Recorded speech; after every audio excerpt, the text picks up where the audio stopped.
In 2019, there was a high school prospect who was supposed to be the next big thing. He was listed at 6'7" and 200 pounds. He had the perfect player build for the NBA. He wasn't a guy who could do a little bit of everything. He was a guy who was great at everything. And for that reason right there, that's why he was a top recruit. And oh yeah, we can't forget to mention that he was a 5-star recruit and ranked as the 12th best overall player in the country. To go along with that, he also had a 95 overall grade on ESPN. The hype wasn't just hype, he was the real deal. You really hate to label players as a can't miss prospect, and it's very rare, but some people were saying that he had the best shot out of everyone in that class. One thing you can't teach and you can't learn is size, and he had it. When he was in high school, he was expected to be a one and done in college and go straight to the NBA. But however, with all that good stuff being said, things haven't quite exactly worked out. I think me saying they haven't even worked out is being generous. As some of you may or may not know, I do not like to sugarcoat things. I'ma just be blunt with this, things are really bad for this guy. So therefore, it leaves us with the question today.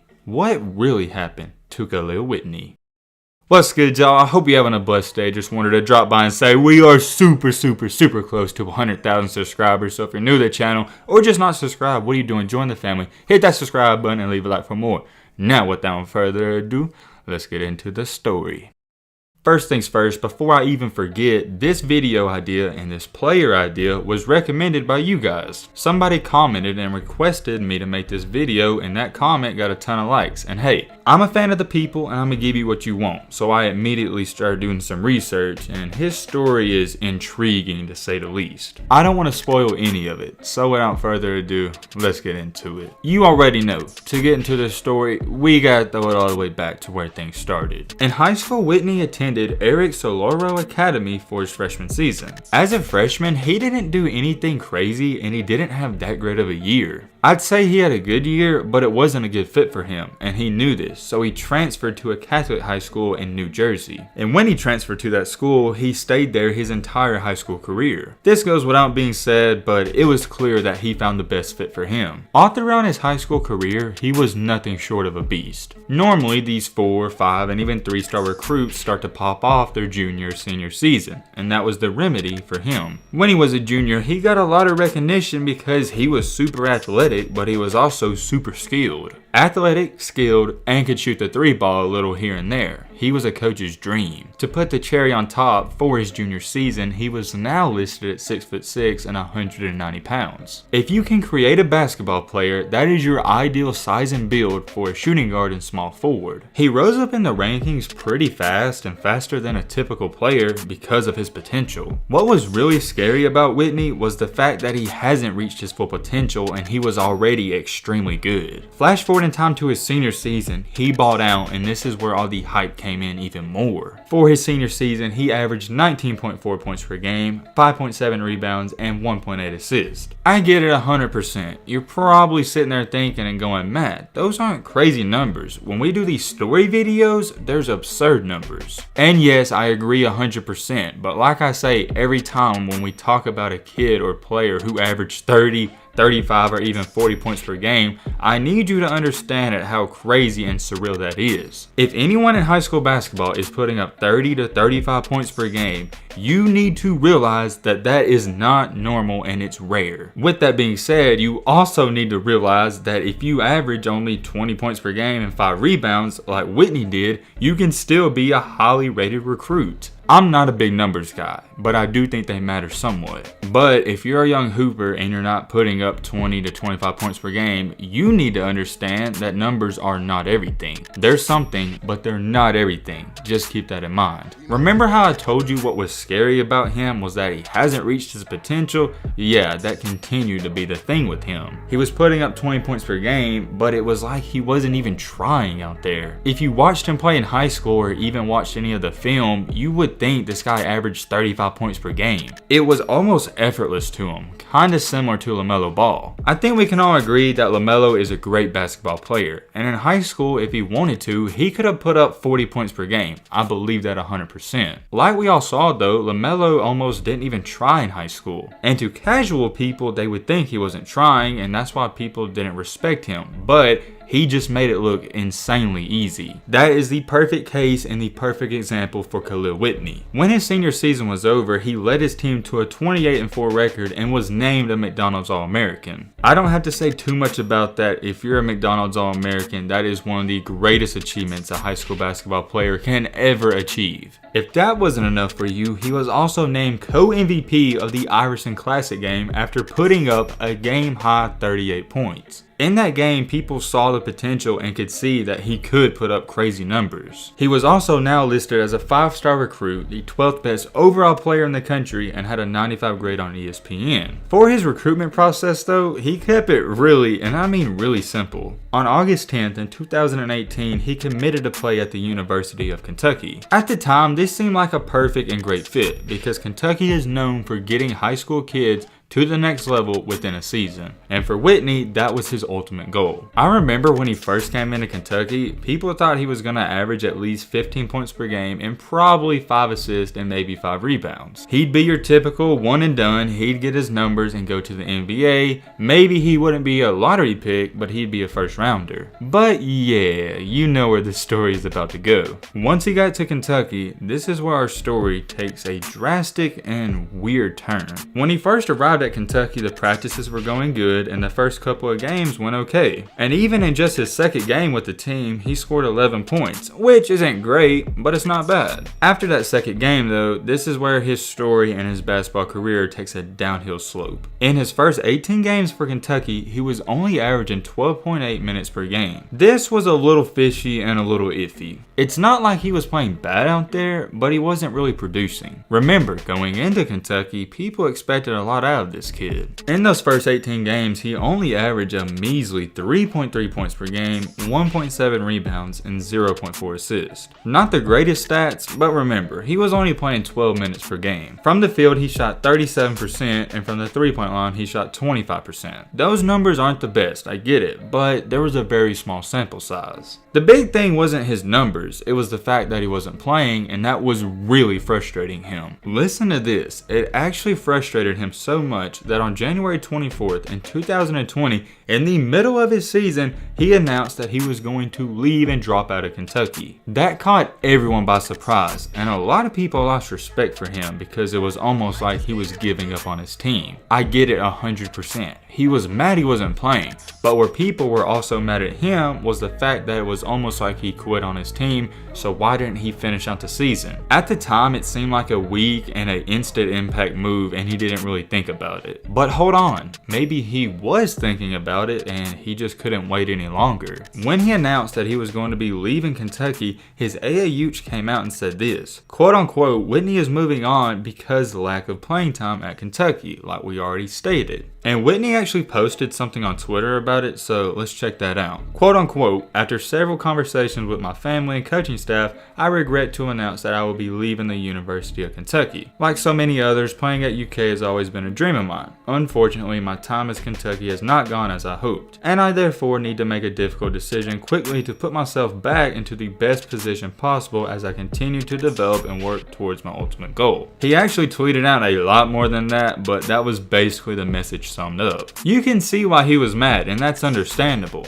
What's not acceptable, I guess you could say, is that he quit in the middle of the season. Why didn't he wait till after? This was a guy who was a McDonald's All-American and scored more than 2,000 points in his high school career. So for him to come into Kentucky and not be playing and not be producing and not scoring, it really hurt his ego. And yes, I said ego for a reason, because we see this all the time with Kentucky players. They get all these 4- and 5-star recruits, and when they don't come in and they're not the star right away, they throw a crybaby and hissy fit. And hey, I can't knock the players, and I'm not knocking the players that get mad, because I would probably do the same thing. I think we can all agree, come on now, if we was a 5-star recruit and we went to college and we wasn't playing for that college, we'd be pretty mad too. Before I judge what somebody does, I always try to put myself in their shoes. So before you judge him, you should do the same thing. I can honestly say, if I was in his shoes, I don't know if I would handle it the same way he would, but I would be mad and I would be in my feelings. Him leaving Kentucky in the middle of the season, you could say it's a knock on his character, but he was trying to do what was best for him. But however, However, with that being said, it seems like he wasn't the one who was really mad about it. His AAU coach also said this in an interview. Do you know how many minutes he's played in the last 5 games? The minutes probably weren't there for him to really contribute. You gotta play some minutes. Why didn't he play the minutes? Who knows? But you know the playing time just wasn't there. It seems like the AAU coach was more mad about it than Whitney was. But here's what Coach Calipari, the head coach of Kentucky, had to say. First and foremost, Kahlil is a great kid. This is tough for me because Kahlil is a tremendous player who is going to do great things. I certainly don't want to see him go because I wanted to continue to coach him. But I understand his decision and, as we all do here, we'll support him in whatever way we can. Also later adding, as I told Kahlil today, I hope he goes on and does his thing and makes us all proud. I know he will stay in touch with us, and I know our fans will continue to support him as he takes this next step. And even though a lot of people are mad at him for leaving and they were judging his character, before you judge his character, I want you to listen to what his teammate had to say about him. Tyrese Maxey at the time said, quote unquote, he was the biggest cheerleader. Even after the game, he was really hyped and very positive, which is really good. That's how you have to be. In a different interview, here's what Whitney had to say about Calipari and Kentucky. Quote unquote, I will always be cheering for UK success and for all my brothers on the court. I will be in the gym, I will be in the film room, I will continue to do everything necessary to prepare myself for what I know I'm capable of at the next level. So yeah, just by going off those quotes, you can tell that he's very mature and he's in the right state of mind. Most kids, when they leave a program because they're not playing, they're mad, but he wasn't. He was still cheering on his teammates, and he's a great teammate for that. I just want to say before we go any farther, I have a lot of respect for him just because he had a great attitude. Even though things weren't going in his favor, he still made the best out of the situation. But the situation was still weird and didn't make any sense, and nobody understood what was going on. Here's what his quote unquote AAU mentor had to say about him leaving. I don't know. That's what everybody's puzzled about, trying to figure it out.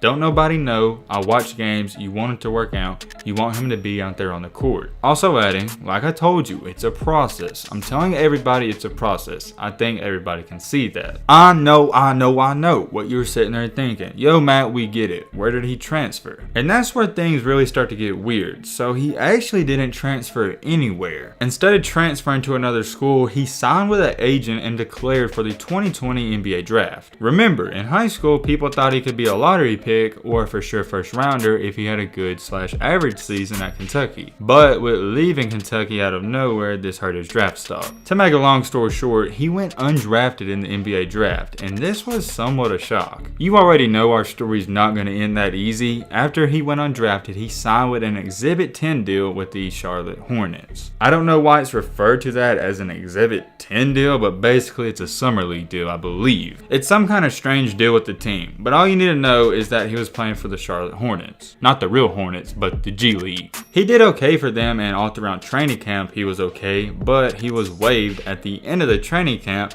and although he was waived, he was added to their G League roster. Their G League roster and their affiliate is known as Greensboro Swarm. Even though he went undrafted and he's not on an NBA team and he's in the G League, people were giving him the benefit of the doubt because remember, he's still relatively young. For the 2020 through 21 G League regular season for this team, things haven't gone that great either. In 9 games played, he's only averaging 3 points per game, 1.3 rebounds, and 0.4 assists. I do want to say this, I really like this kid and I love his attitude, but things are not going good for him on basketball standards. He hasn't had the greatest start to his NBA or G League career, but here's what I am so scared of for him. If you've been watching the videos, you probably know what I'm about to say, but once you get in that G League, I call it the G League death spiral. Once you get in and you start playing, it is super hard to get out. It's just a slow and downhill spiral. If he can't get out of that G League within a year or two, I don't know if he ever will. But here's the thing, I would not give up on this kid just yet, because he's still young. He was born on January 8th in 2001, so if my math is right, he's either 20 or 21 years old. This next year or two though is going to be what either makes him or breaks him, because once you start getting up to the age range of 22 and 23, that is considered old in the NBA. I don't know why it's that way, but it is. He's got good size. He's roughly 6'6", 6'7", and 200 pounds. What's really frustrating about his story too, and it's even frustrated me, is that I feel like like he hasn't been given a great opportunity to shine and prove what he can really do. At college, he wasn't playing a lot, and even in the NBA G League, he's not playing that much. I'm just really curious, and I wonder if he did get into a great system or just a good system and was playing, could he produce 15 to 20 points per game? Has he done it? No, but for some odd reason, I feel like maybe he could. This story really intrigued me because he was a 5-star recruit less than 2 years ago, and nobody even talks about him. He hasn't gotten any trouble off the court, he just hasn't been doing that great on the court. I'm wishing this guy the best of luck in his basketball career or whatever else he chooses to do, because even if he's not successful in basketball, I think he's going to be successful in life. Let me know in the comment section your thoughts, but with all that being said, that's going to wrap up this video. I hope you guys enjoyed. I hope you guys learned something. If you're new to the channel, what are you doing?